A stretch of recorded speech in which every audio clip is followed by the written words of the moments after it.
Let's talk about my favorite topic, money. I want to talk to you as an investor now.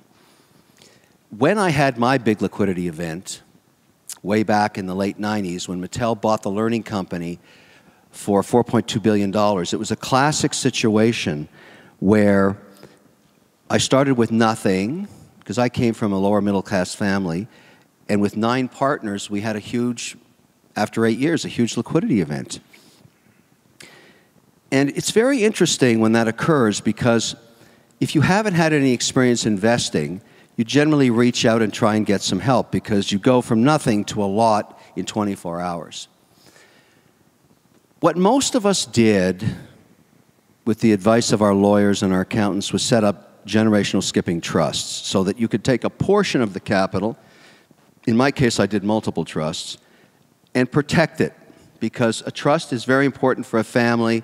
You can't pierce it through bankruptcy, and I always felt that, I don't know what was going to happen next, so it would be good to just take a nest egg and park it.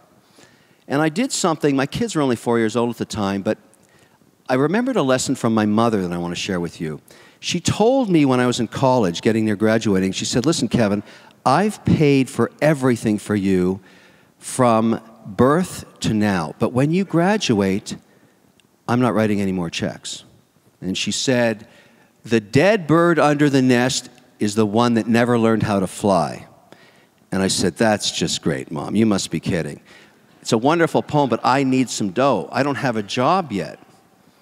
And I'm coming out with, nothing." She said, "Yeah, that's too bad. Maybe you'll go figure it out." And for the next 2 years, it was really tough, but it worked out. So I have decided to do that to my kids. I told them early on, when they were 5 years old, they didn't care.